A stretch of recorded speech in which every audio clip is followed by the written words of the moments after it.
E aí, seres do bem, como vocês estão? Estamos aqui para mais um encontro, para mais um bate-papo necessário, importante, para que a gente possa se relacionar ainda melhor, com mais consciência, mais conexão, mais harmonia com os nossos bichinhos de estimação. Gente, para quem não me conhece, eu sou Fernanda Pimenta, médica veterinária, terapeuta holística e mentora de comunicação intuitiva e terapias de conexão com os animais. E aí, que hoje eu estou a fim de falar sobre um pouquinho da visão sistêmica, incluindo os animais de estimação. Bom, você sabe qual é o lugar que o seu animal está ocupando na sua família, nessa família aí, multiespécie? Você já parou para pensar nisso? Você sabe o que significa um sistema familiar? Então, primeiro, o sistema familiar é o nosso clã, né? É o clã daquela espécie ou daquela linhagem. E hoje em dia, a gente está percebendo e vivenciando a realidade de uma família, de um sistema familiar multiespécie, que somos nós, humanos, e os animais não humanos. E aí, que nesse sistema multiespécie, é muito importante, quer dizer, é uma atenção dobrada para a gente saber qual é o lugar de quem. Sendo que, no nosso sistema familiar humano, né, que somos nós, a nossa família, né, tem a família de origem e tem a família que a gente constitui aí ao longo da nossa vida, né? Alguns sim, outros não, que é quando há o casamento, quando há filhos nessa união. Aí é um sistema familiar. Então, a gente veio de um sistema familiar, porque tem um pai e uma mãe, né, mesmo que não morem juntos, isso existe. Então, nós viemos de um sistema familiar, mesmo que você não goste dele, mesmo que você não queira falar sobre ele, você não pode mudar essa realidade, que você pertence, sim, a um sistema familiar. E é importante que você saiba que você pertence, mesmo que você não tenha contato com o seu sistema familiar de origem, você pertence a ele. E não tem como mudar isso, ok? E aí que mesmo você adquirindo, né, você construindo um outro sistema familiar, aquele primeiro sistema familiar, ele vai sempre existir, né? Então, você pode, por exemplo, se casar e ter um filho, ou optar, né, por ter uma família multiespécie e viver ali nesse outro sistema, né? Bom, é importante, gente, que a gente entenda que cada um dentro de um sistema familiar tem o seu lugar. Então, tem o lugar do pai, da mãe, do filho, do irmão, né? Todo mundo tem o seu lugar. E tem o lugar do animal. Então, nesse sistema multiespécie, o animal ele tem o lugar dele de animal, de estimação. Não é de filho humano, não é de marido, não é de esposa, não é de irmão, né? O animal, ele não deve substituir nenhum lugar que seja humano. Por quê? Porque isso causa uma confusão no sistema familiar. Até porque se o animal consegue ocupar esse lugar, né, que seria de um ser humano, é porque as pessoas ali dentro daquele sistema estão fora dos seus lugares, né? Porque se cada um estiver consciente do seu lugar e estiver ocupando o seu lugar de forma saudável, né? Os animais de estimação, eles não vão ser direcionados para esses lugares que estão desocupados pelas pessoas que deveriam ocupá-los. Entende? Então, o exemplo. Tá aí, né? Você, o seu marido, você tem 3 filhos humanos, e aí você resolve adotar um cachorrinho porque os seus filhos estão crescidinhos e já estão saindo para estudar fora, né? E já estão criando aí as asinhas e a sua independência e tchau, tchau, mamãe e papai, né? E aí você vai lá, aluga não, gente, adota ou compra um animal de estimação. Graças a Deus, né? Graças a Deus, eu acho que nós não chegamos nesse ponto ainda de alugar, né? Se bem que, não sei, deve existir já isso. O ser humano gosta, né, de inventar coisas, então, mas vamos lá. Você adquiriu um animalzinho de estimação e aí você começa a tratar esse animal como se ele fosse seu filhinho, né? Seu filhinho humano. Então, você começa a humanizar esse animal. Você começa a olhar para esse animal como um filho, você começa a tratar esse animal como um filho, você começa a se referir a ele como um filho, né? E esse animal, então, ele começa mesmo a entrar no lugar de filho humano, né? E aí que muitas coisas podem acontecer a partir dessa desordem, entende? Então, pode acontecer doenças, né? Esse animal ele pode apresentar doenças, ele pode apresentar comportamentos estranhos, ele pode passar a ser um animal extremamente ansioso, agressivo, possessivo, cheio de obsessões, né? Toque, né? Que a gente fala que é aquele animal que cisma com as coisas e cria, né, uma obsessão pelo brinquedo, uma obsessão pela cama do tutor, pelo quarto do tutor, né? É um animal que não consegue ter a sua independência, né? Não consegue viver como um animal que ele é, no caso aí como um cachorro, ele não consegue ser cachorro, né? Ele não se percebe como um cachorro, né? E energeticamente ele sente mesmo que ele é parte daquela família humana, mas como um humano, não como um animal de estimação, certo? Por quê? Se o animal de estimação for tratado como um animal de estimação, gente, o que a gente precisa entender é que isso é saudável para eles. Tem gente que acha que se tratar o cachorro como um cachorro é ruim, que vai fazer mal para o cachorro, que o cachorro não vai se sentir amado, que o cachorro vai se sentir excluído, que ele vai se sentir menos importante. Da onde que vocês tiraram isso, gente? Quando eu falo de tratar um cachorro como um cachorro, de tratar um gato como um gato, de tratar um passarinho como um passarinho, eu estou falando o seguinte: não é medir o amor. Não quer dizer que a gente ama mais, que a gente ama menos, que a gente ama. A gente ama. Só que a gente enxerga aquele ser como ele é. E isso é saudável. Isso não é ruim, isso é saudável.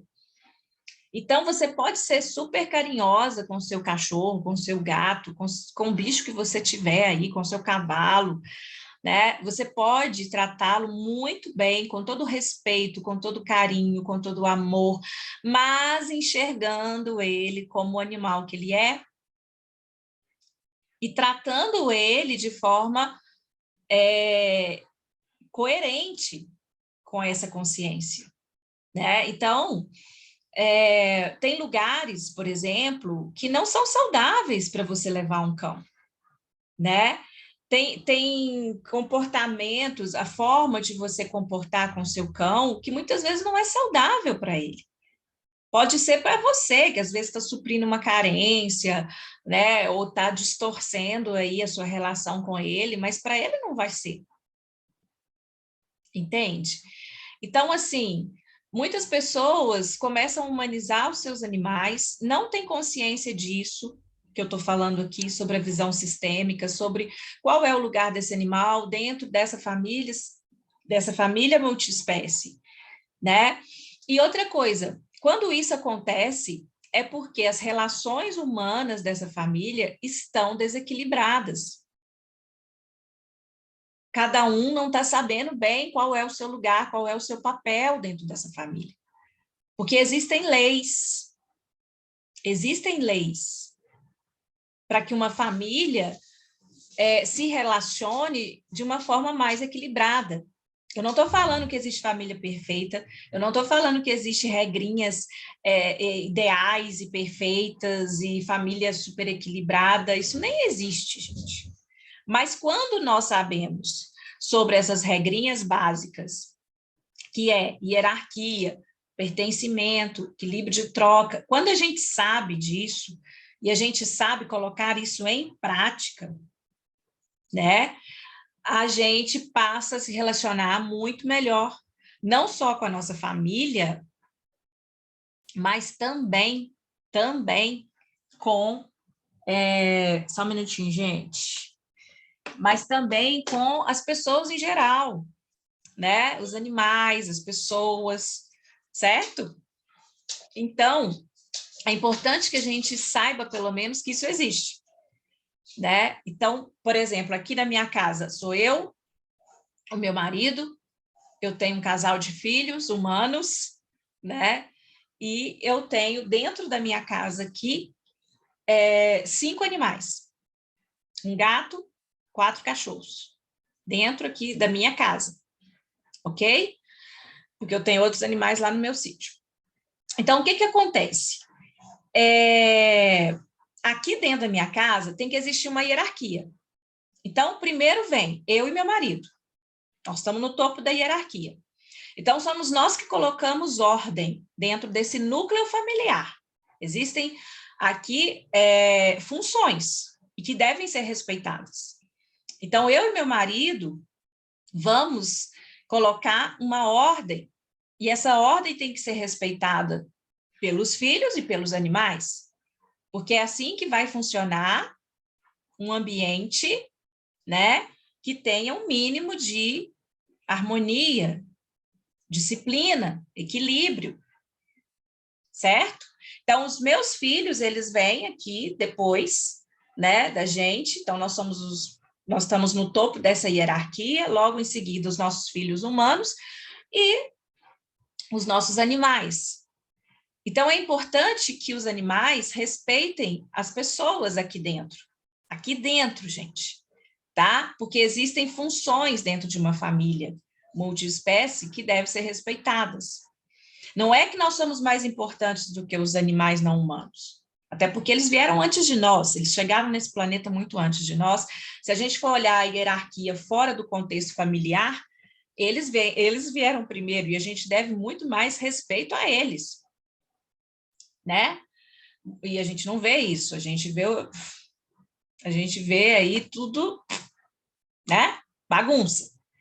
Então, quer dizer, aqui dentro desse núcleo familiar existe um sistema familiar multiespécie, e dentro desse sistema familiar multiespécie é importante que essa ordem seja respeitada. Vocês já pensaram, gente, se os meus cães, né, estiverem no topo dessa hierarquia e colocar como vai funcionar a minha casa? E tem muitos lares que é assim, que o cachorro manda, o gato manda, né? O cachorro faz xixi a casa inteira, o cachorro destrói tudo, o cachorro só deixa entrar quem ele quer, o cachorro manda nos tutores, manda na casa, manda em tudo, e é tudo uma bagunça. Vocês estão entendendo o que eu quero dizer? Então, é importante que tenha essa hierarquia e é importante que tenha essa consciência. Ok? Pertencimento, né? A gente pertence a um sistema, isso não vai mudar. O animal, ele tem o sistema dele, ele pertence ao sistema dele, então, se ele é um gato, ele pertence ao sistema, à linhagem dos felinos. Da mesma forma que nós pertencemos à nossa linhagem de os seres humanos. Mas o animal, quando entra na nossa casa, ele também pertence à nossa família, mas ele deve pertencer à nossa família como um animal de estimação dessa família multiespécie. E não como um membro, né, da nossa família humana. Porque aí vira bagunça, aí vai ser confusão. E o equilíbrio de troca também precisa existir. Por quê? Porque não adianta só a gente fazer pelo animal, né? Não adianta a gente se doar completamente para o animal, a gente fazer todas as vontades do animal, porque tem que ter uma via de mão dupla. A gente faz pelos nossos animais, os animais fazem por nós. É uma troca. E isso precisa existir em qualquer relação, né? Então, por exemplo, eu e o meu marido, a gente, para nossa relação dar certo, tem que existir uma troca. Eu faço por ele, ele faz por mim. Agora, dos filhos com os pais, já é um pouco diferente, porque, na verdade, os pais já deram tudo para os filhos, que é a vida. Mas os filhos precisam estar respeitando os pais, honrando os seus pais. Isso não quer dizer submissão, isso não quer dizer que os filhos estão em dívida com os pais. Mas aí já é uma outra conversa. Se eu entrar aqui nisso agora, nós vamos prolongar muito o nosso assunto. Mas a visão sistêmica é muito bonita, e quando a gente começa a entender isso e aplicar isso na nossa vida, na nossa casa, né, e principalmente na nossa relação com os animais, a gente começa a ver mudanças incríveis acontecendo. Os animais entendendo que eles são animais, parando de se identificar tanto com a gente, com os nossos problemas, com as nossas questões, nossos conflitos, né, entendendo qual é o lugar dele, adoecendo muito menos, tendo muito menos transtornos comportamentais. E aí que as coisas vão acontecendo, né? Essa relação ela vai ficando cada vez mais saudável, desde que a gente consiga aplicar no nosso dia a dia, né? Essas leis básicas para uma família mais equilibrada, ok?